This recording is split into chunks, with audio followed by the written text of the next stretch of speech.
welcome to the Ghost of Harrenhal. My name's Simon. And I'm McKelly. Thank you for joining us for episode 75 of our chapter-by-chapter book review of A Song of Ice and Fire by George Martin. Today we'll be discussing chapter 1 of A Clash of Kings, that's Arya 1. And as always, we're going to chat about the chapter and try not to spoil any future plot points for you. And hopefully, we'll provide you with some entertainment along the way. We'll summarise what's happened, discuss our thoughts on it, provide some useful background, compare it to the television show, indulge in a little pedantry, and cover some reader mail. Be sure to check out the show notes, they'll provide you some additional information that will be particularly helpful if you are not reading along. How are you? I'm alright. How about you? I'm good. I'm reading the witty banter section now, and it's kind of got me just... The other thing I would like to say, actually, just as a sort of... I almost caused a classic blooper there, because I don't know if I wasn't concentrating, but where it says, we'll summarise what happened, I almost read, Simon will summarise what happened. which would have been really embarrassing, but I just caught myself at the last second. And then outed yourself. Yes. You're reading the witty banter. Yeah, This is a, much like Martin not doing us any favors last week with how long the prologue is. He's not doing us any favors this week either with how short chapter 1 is. This chapter, nothing happens. No, nothing really. happens. It's incredible. I mean, that's what we were talking about at the end of the last book, is how like every chapter has like sort of like a real drive to it, but this one is kind of the exception. Yeah. We're really going to have to pad. I think somewhere down in the notes or we could let them off the hook with a 45-minute episode. We could do that too. Yes, we could. Yeah. But yes, it's good that we're recording tonight and not yesterday, because Sunday was rough for me in multiple ways. Oh, I know what you're going to talk about now. I'm just going to say it was a rough evening. Within 5 minutes in the Steelers wild card game, first playoff game against the Cleveland Browns, within 5 minutes we had committed 3 turnovers and we're down 21 points. One of those turnovers being the very first play of the game, when the center snapped the ball over the quarterback's head into the end zone, and the Browns recovered it for a touchdown. Wow. First play. Not the second. Wow. First. I have not seen any of this, so I really didn't know about it. So the Browns are notoriously bad. Yes. And the Steelers are kind of a powerhouse, and so this should have been comfortable ride. But you invited them into the playoffs by losing to them in the last round. Right. We sat a bunch of players, and they squeaked out a 2-point victory over us. They had the Browns hadn't won in Pittsburgh since 2002, so it'd been a while. So I guess there's some hidden vigorish there. But the game was absurd. By the end of the first quarter, we were down 28-0 with 4 turnovers, all which resulted in touchdowns for the opposing team. So Ethan is he's on a ski trip right now, and he was trying to decide if he should night ski or watch the Steelers game. And after they went down by 14 points, he texted me and said, I'm going skiing. And I was like, good call. So halftime, like right as halftime started, he called. And I thought he was calling to lament about the Steelers game. So I answered the phone. I was like, tell me you didn't stick around and watch this. And he's like, Dad, I've got some really bad news. And I was like, someone's been in an accident or a ski accident or something. And he said, I got a speeding ticket. I was like, oh, gee, that's the way you set up your parents. You know, you set them up thinking, because I was like, oh, thank God, it's just a speeding ticket. I went doing the most dangerous sport I could think of, Dad, and I got a speeding ticket. I was so relieved that it was only a speeding ticket when I should have been like, you got a speeding ticket? What's wrong with you, man? So, yeah, didn't help the evening's mood, that's for sure, because that's going to be like multiple hundreds of dollars. So. Yeah, speeding tickets are a real pain, but from experience, I can tell you, you don't want your son breaking his femur skiing. That would be worse. I would trade you in a heartbeat. Lucas flashed through my mind when he said, I've got some really bad news. I bet. Because 3 months of having to shower my 15-year-old son, whoosh. Neither of us is the same. That definitely would have been worse. I'm sure you would have traded the speeding ticket for a broken femur. I was going to tell you something. What was I going to tell you? Oh, my favorite interesting statistic of the day.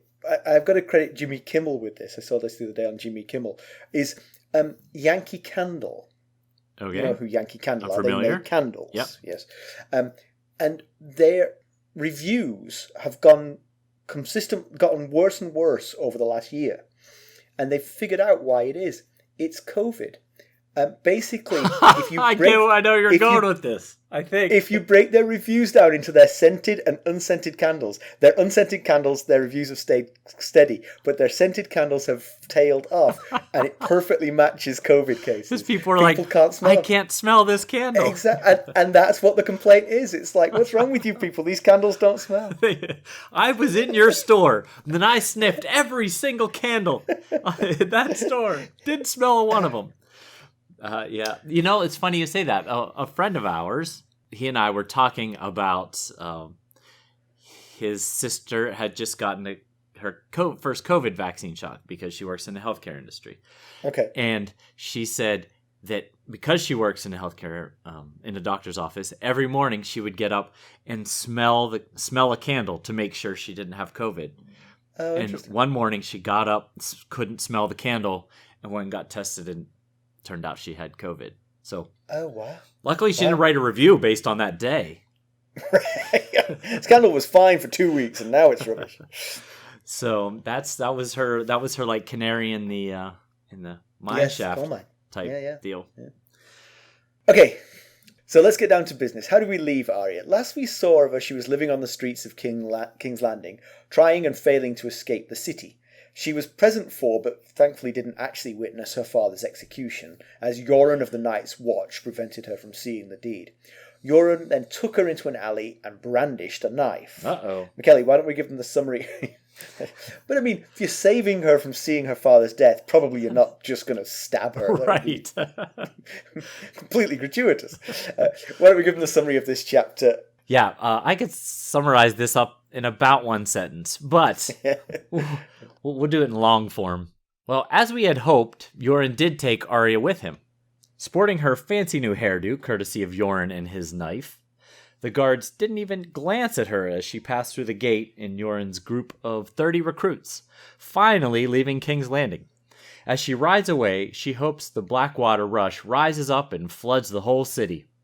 But then she remembers that her sister Sansa is still in there and changes her wish to just getting back to Winterfell. Arya has 2 new names. Yoren named her Arya, but the boys in his recruitment party have dubbed her Lumpyhead because of Yoren's haircut. 2 of the boys in particular pick on her relentlessly. As the youngest and smallest in the group, she's an easy target. Former dyer's apprentice Lummy Greenhands, so dubbed by his trademark green-dyed hands, and Hot Pie, dubbed so as a former roving pie salesman, notice that she's carrying a nice sword and assume that she has stolen it. She's been ignoring the barbs to this point, but calling her brother Jon a thief, as he gave her needle, is the final straw. Despite the attempted intervention of an older boy who they call the Bull, who is clearly trying to defuse the situation and protect the littlest one, trouble ensues. She shouts back at the boys, but that only incites more attention from them. When Hot Pie tries to take the sword off her, she springs into action, beating poor Hot Pie so badly with her wooden sword that Yoren has to come and rescue him. Yoren takes her off alone into the woods and has her drop her drawers. He whacks her across the back of the thighs with a stick 3 times, drawing blood. The punishment now over, he breaks some news to her. He wasn't even supposed to be at the Sept of Baelor for Ned's execution. He'd already rounded up the men and boys for the trip back to the Wall and loaded up the supplies to leave town. But a man came to see him with a boy and a purse of coins. The man said that Ned was going to take the Black and be going with Yoren. That's why he was at the Sept, but obviously something didn't go as planned. Arya immediately realizes that the hitch in the plan was King Joffrey himself. Over the days following the incident, Hot Pie had to be transported by wagon. Lami steered clear of Arya entirely, and Arya had to walk since her backside was too sore for riding her donkey. One night later, after staring at the red comet until she falls asleep, she dreams of home. She misses her mother and all of her brothers. However, it's Jon she misses the most. So all it took was a haircut. Yeah. Oh, the wasted time. How did she not think this one through earlier? It'd be very difficult to cut your own hair as well as Yoren did. Although, given that she got the nickname Lumpy Head, I'm not sure he was that good at right. it. Really. It appears he does not have a license in cosmetology. No. What is it called when someone cuts hair? That's cosmetology. Is it cosmetology? I was thinking that was something to do with space. Yes. So, I thought we'd go through the collection of nicknames that Arya has so far, as she's starting to gather a small little group here. One of her original nicknames back in Winterfell was Arya Underfoot, which was coined by Fat Tom, but picked up by the entire Stark household guard.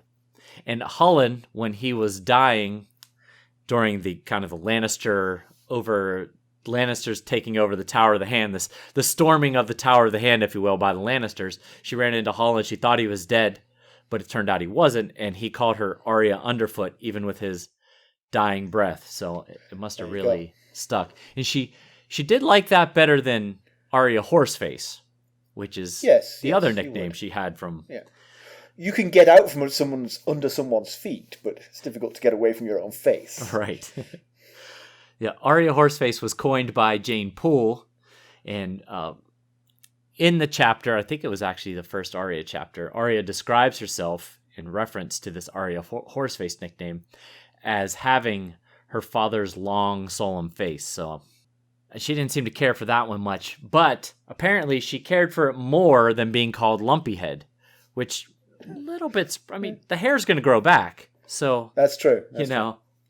And of course, Arya is the other one she's picked up as well. Although you've missed one actually in this list, because at one point in the chapter, Hot Pie accidentally calls her Lumpy Face. Right, he does. And Lummy is forced to correct him. No, it's Lumpy Head. You see, because of the hair. Her face is not lumpy. So we meet Lummy Greenhands. He's the dyer's apprentice. His skin is permanently stained. He was caught stealing. Hot Pie, his mother was a baker before she died, and he pushed the cart around shouting hot pies. He's chunky, apparently. Yeah. Apparently he was dipping into the wares that he was also selling. I'll take that one, but coins. It's got a bite missing from it. Apparently, I'm wondering if everyone in this ragtag group of recruits that are going north with Yoren, I'm wondering if all of them had to pick nicknames, because so far we've got Airy, Lumpy Head, which is Arya. We've got Lommy Greenhands, Hot Pie, and in a minute we'll meet a character named Bull. So the Bull, yeah, that's true. So everyone's got a nickname. Maybe it's a requirement. You might not know this actually, but when I think I took the first draft of the notes for this one, and all the way through I called him Pot Pie. I did see PP, yes. Oh, you did? I changed it to HP. I had to go back and change it all. I must have missed that one, but I was like, what the hell happened to me? So Lummy is joining because he was caught stealing. Right. So basically he was one of the dungeon rats. But Hot Pie was just an orphan. Yeah, right. Who basically is voluntarily signed up, I guess. But yeah, it seems like he probably has some baking skills, you'd think, from his mother. Right. And she obviously had a place where she could bake. Good point. I wonder if he tried his hand and maybe wasn't very good at it. Even like a baker's assistant in the Red Keep or something, you know? When Arya ran through the Red Keep running away from Mare and Trant, she was knocking over people all through the kitchen. So, you know, maybe he could have gotten a job there. Or maybe he just really likes the adventure of going off to the Night's Watch. He saw Yoren and thought, I want to be like that guy. that smelly guy. But Yoren is leading them into some rather dangerous territory here. I mean, they're basically marching into the teeth of the war. Yeah, marching right into a war zone in the Riverlands. I was thinking that surely word has gotten into King's Landing about the war in the Riverlands, even to commoners, you know, even to small folk. So you'd think he's aware of what's happening. So maybe he feels safe because the Night's Watch, it's known, it's in the laws that the Night's Watch don't take part in the disputes of the realm, so he can march through there and say, hey, I don't have anything to do with this war. Let us pass. Yeah, but I know what you're thinking now. There are definitely some parties up there who won't pay any attention to those rules. Exactly. I'm not sure I would trust the Mountain to play by those rules. Especially because he's taking resources. I mean, that's what the wagons, there's 5 wagons in this train, and they're full of things that are needed at the wall, which would also be very handy for an army who was short of equipment and Solid point. Now, the King's Road doesn't get too close to River Run, which would be really great if it did, because unbeknownst to Arya, a portion of her family are in River Run. But it does get rather close to Harrenhal, so the Starks and company really have to hope that nobody realizes who Arya is until this group is well past River Run. Right. Harrenhal, in fact. Yeah, sorry. Harrenhal. Yes, exactly. Yeah. But I was also thinking that, at first I thought, well, funds would unlikely allow for them to take a ship back, which seems like a safer route at this point with the war-torn Riverlands. But then I remembered that when the man came to give Gendry to Yoren, he also gave him a bag of gold coins, or coins of some variety. So, maybe he could have used that to get them back via sea instead of land. Yeah. I've thought that several times, actually, that, that you could stop at White Harbour and then go via Winterfell and then on to Castle Black. Yeah, once you get to White Harbour, you don't have to worry about the war.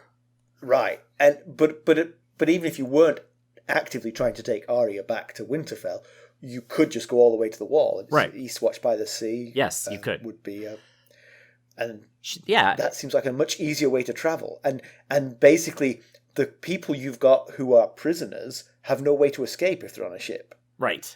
Exactly. Solid point.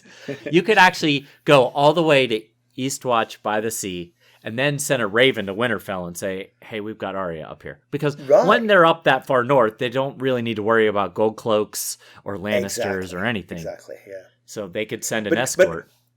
But all of this is just like basic how Yoren should do this. And regardless of the whole situation, it would just be easier. Right. I mean, it feels like if you come to King's Landing to ask for prisoners, they should put you back on a ship. They should say, there's a ship headed that way. But actually, why would a ship go to Eastwatch? The only reason a ship would go to Eastwatch is to take resources to the Night's Watch. And so maybe that's a very rare occurrence. Yeah. The ship is actually I guess they could charter, a ship to take them there. And I guess with 30 people, that's worthy of a charter, a small ship.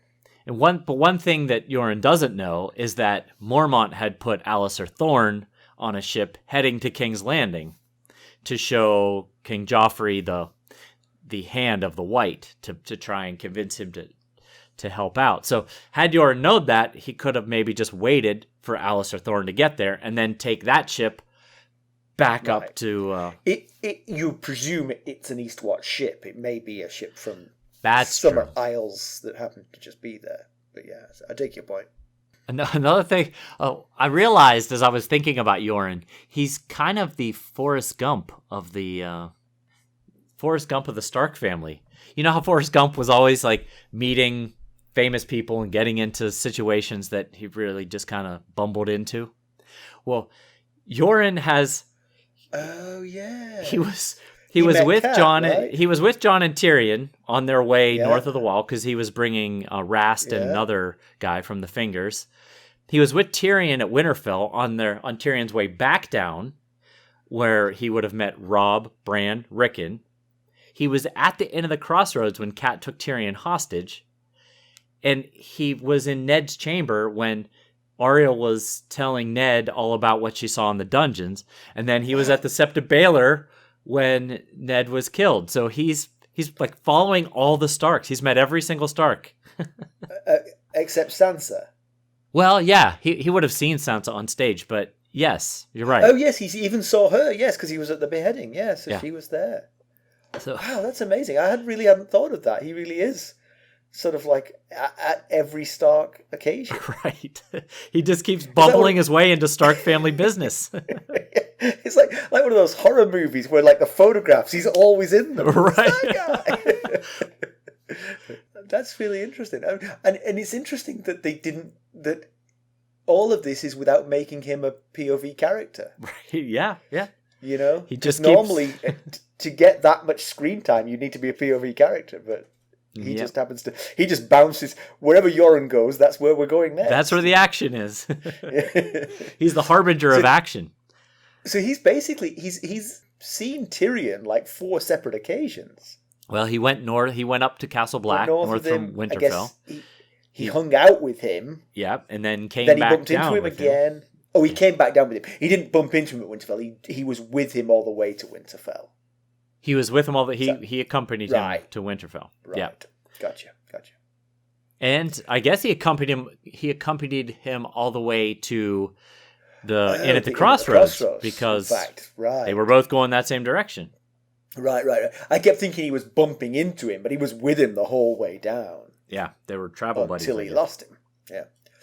So this party that's heading north, they have 3 of the 30 are chained up in a cart. Arya thinks that either Yoren's... either Yoren is afraid that they're so ruthless that they would murder their way out of the Night's Watch, or they're under instructions. That's what I wondered about. Maybe when they're emptying the dungeons, the dungeon master doesn't really care. He's like, yeah, sure, take them to the Night's Watch. But maybe he said, but I never want to see that one, or that one again, so make sure they get to the wall. Yeah, right. If the others escape, why should I care? But those 3 are bad news. Yeah.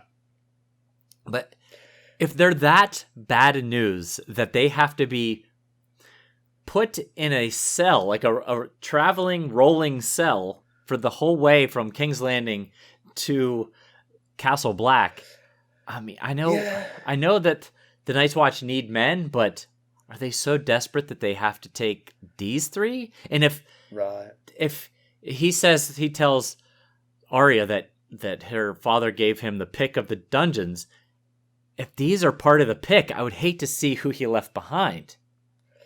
He was like, I'll take these 3, but not that one.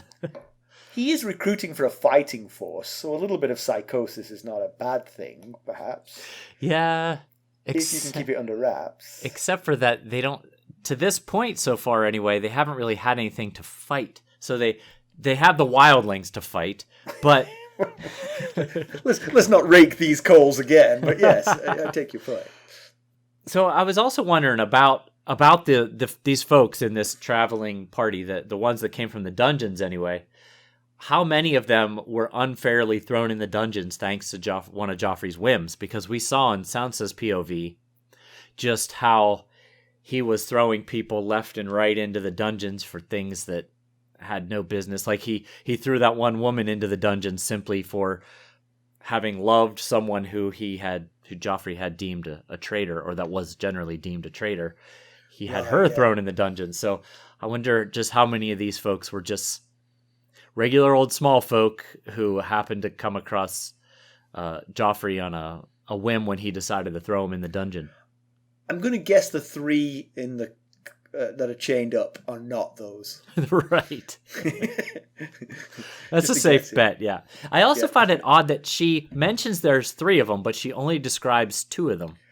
Yeah, one of them's missing a nose, and the other one's fat. The other one's fat, bald, has weeping sores and like face, pointed teeth. Like his teeth are shaved down or something. I think, not to spoil the TV show, but I think the TV show, you see those 2. The third one is hooded and just sort of hides his face. Oh, maybe that's why she hasn't described him yet. Yeah. Well, I mean, the book came first. Maybe that's why they did that in the TV show, because they didn't know what this guy looked like. Yeah. Yes. So Yoren tells the tale that the man came with a purse and a boy, saying that Ned was going to take the Black. So we suppose that this must be Varys, because the only person who we know was in on the discussions between Ned and Varys is Varys. Right. It wasn't Ned. So. that seems likely. It was either I agree. It was either Varys or someone on Varys's bidding. You know, they're doing Varys's bidding, because not only was Varys part of the person brokering this deal between the Lannisters and Ned, but we also believe it was Varys that paid the apprenticeship fees for Gendry to become an apprentice of, what's it called? A smith apprentice, a blacksmith apprentice. Yeah.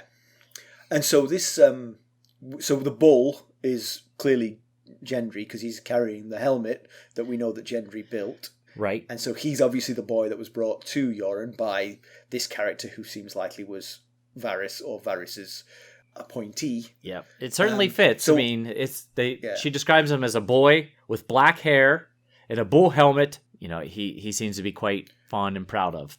Right, but he didn't wear it. He just carried it and was proud of it. So it's not like it was his helmet. Clearly something he worked on. He also tells Arya that the comet looks like a newly made sword straight from the forge, which means he knows his way around a forge. So all that put together seems pretty obvious. We're talking about Gendry here. So the fact that he was brought to Yoren, so it seems like Varys has always been kind of a fairy godmother to Gendry a little bit here. So he took him, and now he obviously fears for Gendry somehow. He wants to. I wonder why.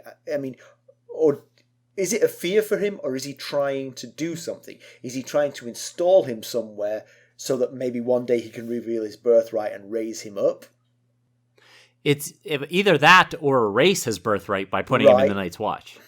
Because once he takes the black, any birthright he had would be wiped out. So he's either trying to save him by getting him out of town and erasing. I mean, as a natural born kid, he doesn't really have much in the way of birthright anyway. But whatever he has, what little birthright he might have, would be wiped out. But you can see from Cersei's perspective, he doesn't have much rights, but he literally has more rights than Joffrey, because he is Robert's son, whereas Joffrey isn't. So that is a solid point. Yes, exactly. Joffrey has zero birthright because he wasn't. He's not zero because he is the son of the queen, but typically you also need to be the son of the king. So it usually does help.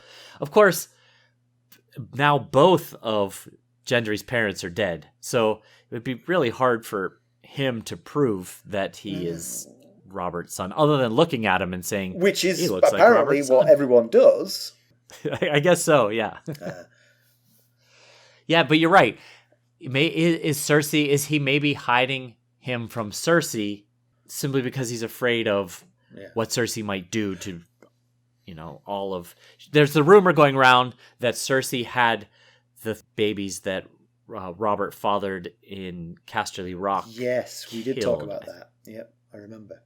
So she's not averse to it, and like you said, the kid literally has more of a claim than Joffrey. So if she could rid herself of the bastards and rid herself of the brothers and rid herself of all the splitters, then Joffrey could be on the throne, and there would be no one left to challenge him. Now the question is there any chance Yoren knows who he is? Yeah. It doesn't seem likely. You wouldn't think that would be announced to him. And does Gendry know who he is? I mean, because obviously people with influence are moving him around. Is he curious enough to ask why? Two hands of the king and the king's brother have come to visit him. You'd have to start to get the idea, hey, wait a second. I might be someone more special than I think I am. So, if Joffrey had stuck to the plan and Ned had agreed to take the black, would Joffrey have really trusted Yoren to take Ned to the wall? We talked about this way back when it was happening. We talked about this a little bit. That, I mean, Yoren doesn't take part in the politics of the realm, but if he was walking through the north with Ned Stark alongside him and a handful of Starks came out and said, "Hooey, give him back," I'm not going to take part in the politics of the realm, you can have him, Right. Yeah, I mean, I trust Ned. I think Ned might stick to his word. As he drives past Winterfell, just nod and keep on going. But if I was a Lannister, I think I would want an honor guard, or I don't know if you call him an honor guard, but I would want a guard a Lannister guard going with them to make sure he got to where he was going. Right. Not just got there, but actually took the vow. Because, it's like, it's like that scene in Austin Powers where, do you remember this scene in Austin Powers where they have Austin and Elizabeth Hurley's character, I can't remember what her name is, but they have them tied up in this room, and they've got these sharks that were supposed to have laser beams on their head, but they didn't, so they were just sharks, and they were slowly lowering them into the water, and they just like shut the doors, expecting, and Seth Green character, who is Dr. Evil's son, is like, well, I'll just shoot him right now. I'll go get a gun. We'll shoot him together. And he's like, no, what? We'll just put him in an overly elaborate situation and assume that it worked out.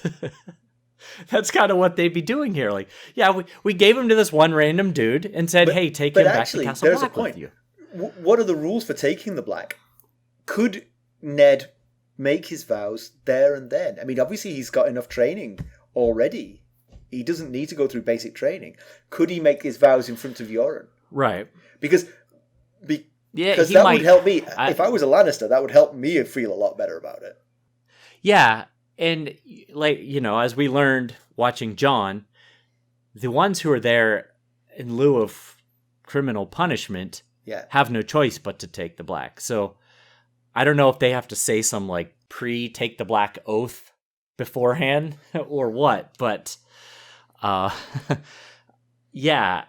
but still, okay, he says this vow in King's Landing. You still can't trust that when he gets to Winterfell, he's going to your own moral code as a Lannister, you would not trust him. Right, exactly. So Gendry sees the comet as a sword hot from the forge. Arya sees it as ice dripping with her father's blood. Ice being the sword ice, not the frozen water. Yes, Ned's own sword. Yes. She did not see that. That's just imagination, because Yoren did protect her from seeing it, but it's not hard to imagine that that's what would happen to a sword that was used to chop someone's head off. Yep.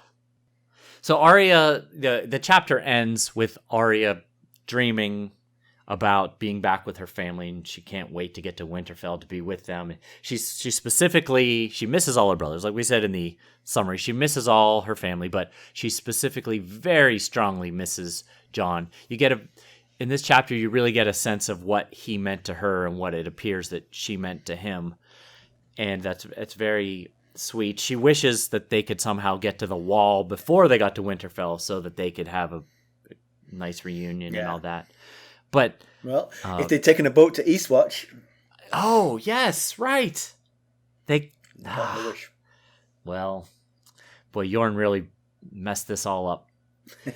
But she doesn't necessarily have to get all the way to Winterfell to see her family, because as we know, Cat and Robb are in Riverrun, which is probably less than halfway to Winterfell, I would think. A little bit less than halfway. Yeah. Maybe around there. I would think just south of the Neck would be about halfway. The Twins might be about halfway. Yeah, that's what I'm thinking too, without looking at a map. But Riverrun's not on the King's Road. They'd have to go west on the River Road at the Crossroads area. And of course, they don't know right now that her family is there. But it's a long road between where they are now. They could find out. And the end at the Crossroads. They very well could find out, wait, your family is there. Or by the same token, her family could move. Right. We're not sure what their next step is, So. That's a good point. Yep, that could happen as well. One thing, we've come to the end of our notes, but one thing I think we didn't really mention is, I think in the summary we said that Gendry sort of tried to stop the fight. He actually protected Arya in the fight a little bit. At one point, Hot Pie attacks her with a rock from behind, and he warns her. And I think he chats to her a little bit afterwards. So there's a little burgeoning friendship there between Arya and Gendry. Arya. You got some background? You've done well. You've done well to extract background out of this. There were 2 words in this chapter that I could make background out of. So the 3 men that are chained up in this traveling cage, Arya says that they were from the Black Cells in the dungeons underneath the Red Keep. So let's talk about what the Black Cells are. Although construction of the Red Keep was originally begun by Aegon the Conqueror and continued by his son Aenys, it was King Maegor I Targaryen that really took construction well beyond the original scope for the Red Keep. And one of his calls was that the dungeons should have 4 levels. The uppermost level has cells with high, narrow windows. This is where common criminals are confined together. The second level has smaller personal cells without windows, but there are torches in the halls that cast light through the doors, which are made of bar. This level is for highborn captives. The cells on the third level are called the black cells. They are smaller than those on the levels above and have doors made of wood so that no light can enter them, hence the black cells. Up until recently, they hadn't been used in years. Of course, Ned was held in one of those black cells, so I guess maybe these 3 were neighbors of Ned at one point. All right. The lowest level of the dungeons is used for torture, and it's said that it's safer to go through the 4th level of the dungeons in darkness because there are things down there that you wouldn't wish to see. That is actually interesting background. I did not know this, and the fact that they weren't really used under Robert is kind of a slightly good sign. Yeah. Robert never seemed like that great of a king, but at least he wasn't actively torturing and holding people in pits. Right. That he left that to his pretend son. Yes, yes. You notice there's already, since then, at least 4 people in the black cells. Yeah. But from their physical description, and you shouldn't judge a book by its cover, I feel like they kind of belonged in the black cells. Yoren certainly seemed to think so. Yeah. So, comparison with the television show, this scene was actually co-opted into the last episode of season 1, but It's all pretty close. The only difference is that it all happens in King's Landing before they set off. The scene ends with them setting off, but she has her contretemps with Lommy and Hot Pie before they ever go anywhere. Oh, okay. Yeah. So Yoren does remind her of her new name. He tells her to keep her head down and to pee in the woods. Yoren mentions that he has 20 men going north. In the book, it's 30, the cost of extras. There's a bit less violence. The scene in the book is quite violent. I mean, she beats him until he loses control of his bowels. Right. Yes. I was wondering how you were going to handle that description. You did well. Arya gets pushed to the ground, but as Hot Pie reaches for the sword, she jumps up with needle drawn and threatens him. She's already killed one fat boy, she could do it again. Hot Pie keeps backing up until he bumps into Gendry, who further threatens him. Hot Pie and Lummy scarp her, and Gendry admires Needle, and he says it's Castle's forged steel.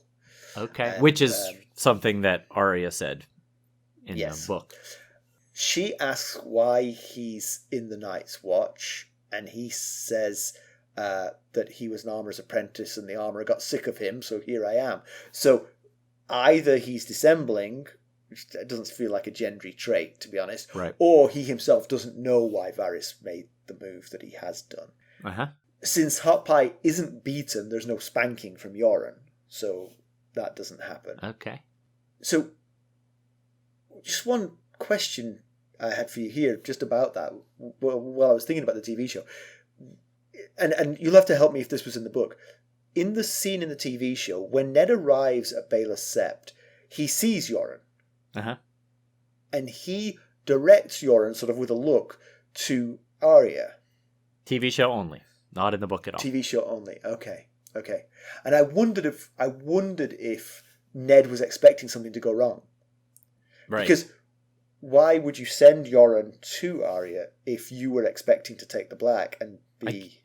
unless it's to maybe, bring her in. She's out in the wind right now. Yes, that's true. Maybe he's figuring, make her look like a boy, and we'll go back together. If the stars align, they could go back together. Yeah, I can see that. You should describe that scene, though. It's a good scene. I know you've seen it more recently than me, where what he says to Yoren to direct Yoren's attention to her and all that. Yeah, so as Ned arrives at Baelor Sept, he sees Arya clinging onto the statue of Baelor, I think, yeah, isn't yeah. it? Of She's Baelor like itself. up in his legs. Right. And as he's sort of being marched to where he eventually gets beheaded, he passes close by Yoren, and he says to Yoren, Baelor, Baelor. And Yoren sort of looks confused for a second, turns around, sees Arya, who he had met earlier, right, clinging to the statue. And so he goes over there and gets there just in time to prevent Arya from seeing Ned beheaded. Okay, yeah, that's cool. It's a good thing. I don't think we it's possible we may have already had that discussion in that chapter, Arya's chapter, maybe, yeah. But I don't think that we did. So I thought that was a good scene. Yeah. Pedantry. I got a little bit here, actually. In addition to the recruits, Yoren is bringing back supplies. I'll quote, hides, bars of pig iron, a cage of ravens, books, paper, ink, sour leaf oil, medicine, and spices. Now, some of all that makes good sense to me. You know, spices, they were typically found in the warmer regions down here at King's Landing. Medicine, I get it where you can. But I do have two that I object to. Hides. The Night's Watch has a vast tract of land south of the Wall, the Queen's Gift, which belongs to them. And they're free to hunt north of the Wall, too. Surely they can provide them. They're undermanned. They don't need that many. I mean, they feels like they could provide. And plus, the hides in King's Landing, it's warmer down there. The animals aren't as furry. Yes. I see what you're getting at there, yes. It just seems a bit strange to be taking hides there. And the other one is the bars of pig iron. Okay, you can only get raw metals from where they're found, right? And maybe they're not found up in the north. But iron is heavy, yeah? It would break the axles of trucks to take a big chunk of iron up to the north, over 1,000 leagues. Right, you know? Yeah. Like at least halfway, if not 3/4 of the way across the continent. Right. So again, you've got to use a boat. Or if the iron has to come from here, which I don't believe, I think you can get iron in the north for sure. You would think and so. And if you can get iron in the north, that's where you should get it from, because otherwise, just the cost of transportation is just going to be debilitating. So right. Buy those. Buy the carts in the north when you buy the iron in the north. Because you don't need it. And it's not like you need it between King's Landing and Winterfell or wherever. You could, travel lighter until you get there and then buy that stuff. And that's an interesting point, actually, because Yoren didn't have anything to sell, did he? To sell, like... When Yoren came to King's Landing, he didn't have anything to sell. Not that I'm aware of. I don't know. So he's bought these carts here in King's Landing too. He could have used that money to spend on a ship. Exactly. That's what he should have been doing. I had one quick little piece of pedantry that's just... It's a very dangerous game that Yoren is playing here. He is bringing 30 mixture of orphan boys and hardened criminals from King's Landing all the way to Castle Black. That's like months of all of them sleeping together and traveling together. We're not talking about a group of Ned Starks here, What are the chances that one of them doesn't slit his throat in the night and they all just take off or gang up on him and they could just walk off? What's he going to do if all 30, say the orphan boys are too scared to walk off. Obviously, Arya's not going to. It's like 25 of them just decide to just walk off. What's he going to do to prevent them? The orphan boys may not be too scared to walk off now, but they're volunteers. They can walk off anytime they want. As it gets every step north, it'll get colder. They might start to change their minds. I might just take my chances. Right. Yeah, I just thought I would expect him to at least hire sellswords or some sort of guard to keep the numbers in check here. Yeah, that's a good point. News and notes. News and notes. So, I read a cool article this week that kind of fit with this episode, so I thought I would tell you all about it. Do tell. So, Sean Bean was interviewed, who happens to be 61.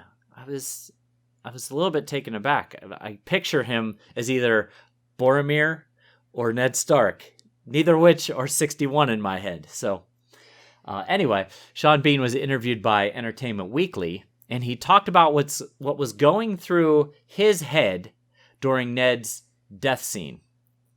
And there's a joke in there somewhere, I'm pretty sure. Oh, for sure. For sure. And it was more than just he thought about getting his head chopped off. He said it was first he was thinking about the horror and disbelief that Joffrey had changed his mind. And then resignation and realization that he was seeing his daughter Arya for the last time, because in the TV show he sees Arya. He doesn't see her in the book. And he felt that mix of all four of those feelings gave the scene, what it needed to make it feel realistic. But he also said that that scene they filmed all day. So it was hard to keep these feelings of meeting your death, intact all day. But he did say it was really hot that day, so it helped. And but he also thought that the other actors, Lena Headey and the kids, were fantastic. That helped as well. But if you notice, right before Sir Illian swings ice in the scene, Ned whispers to himself, and people have speculated for years what he said, because you couldn't make out. All you could see was him whispering something to himself. Yeah. But there's been tons of speculation on what it was.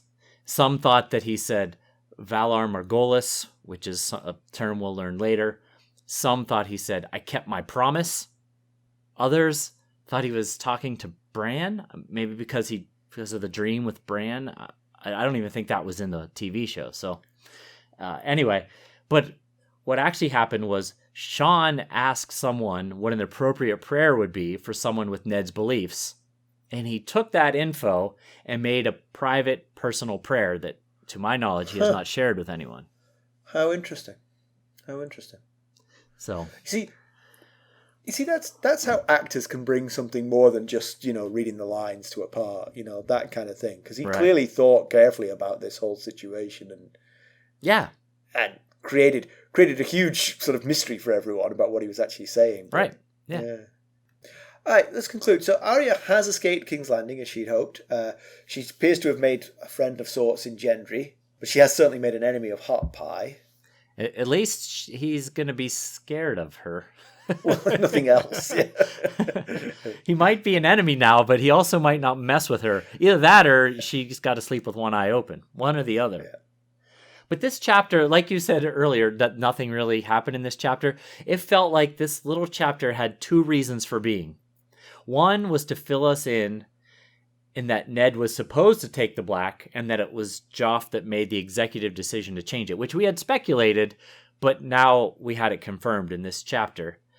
And two, to let us know that Arya isn't the only child of a lord masquerading as an orphan in this particular party here. Hot Pie. No, yes. Gendry. No, Pot Pie. Hot Pie. I really think, But to be fair to Gendry, he isn't masquerading as an orphan. He truly is an orphan. He is an orphan, yes. He is actually an orphan, yes. But aside from that, you're right. There's not a whole lot to take away from this chapter. Yeah. So how does the presence of Gendry affect things? If nobody knows who he is, then it can't possibly make any difference. But this being Game of Thrones, this being a Song of Ice and Fire, I should say, right? Somebody knows, and that will come out eventually. And Gendry's clearly a pawn in a wider game to which he appears to be unwitting. Maybe he knows more than he's letting on, but he's certainly acting like someone who thinks he's been turfed to the Night's Watch because the Armourer didn't care for him anymore. Right. Yeah, he's either a pawn or he's been being hidden to protect his life. Right. But in either way, he's being treated like a pawn. Right. Yes. Sure. They're not telling him why it's happening. Yeah. So you know chess better than me. So that's how you know what pawns, how pawns are treated. They're just a little hapless. This group is, like we said earlier, headed right into a war zone. So they're going to have to be quite careful here. Yeah. Arya needs to find better ways to channel her anger.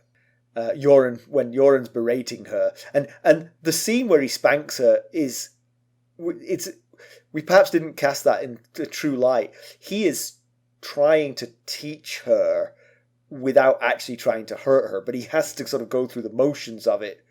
But he's actually sort of like being sympathetic. But he does make the point that Hot Pie isn't Joffrey. You can't exact your revenge on third parties. Right. Of course, if he hadn't been picking on her, she would have just left him alone. So, That is true. That is true. But she didn't act like someone was picking on her slightly. She acted like she was killing her. Yes. Yes. Once she got going, she just let loose on all. Hot Pie took all of the brunt of her frustration and sorrow and dismay. But it was also smart of her to make the connection that if Ned was headed to the Night's Watch, then the only reason it didn't happen was Joffrey Baratheon. That he's the instigator of this, and he's 100% to blame for her father's death. Yeah. Which I think that one will burn in Arya. Yes, I believe you are correct. And I think she might not have noticed that in her worry, grief, and remember she was slashing at people through as she was trying to get... She might have been a little bit distracted to notice that everybody was shocked by the announcement that Joffrey made. Right. So it seemed pretty clear to everyone around that Joffrey was going out on his own here, but she may not have picked up on that.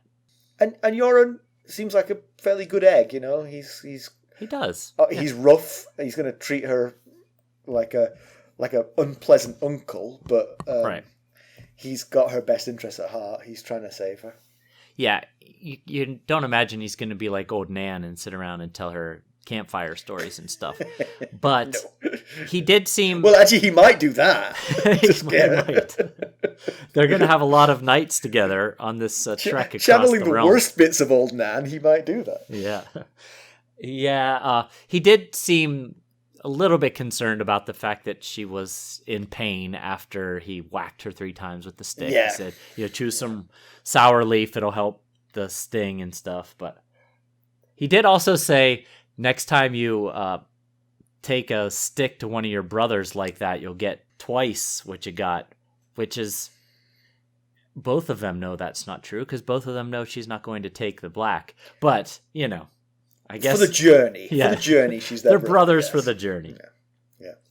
All right. As always, you can reach us at ghost.harrenhal@gmail.com and follow us on Twitter at @GhostHarrenhal, because we have not yet been banned. Facebook, Instagram, and YouTube.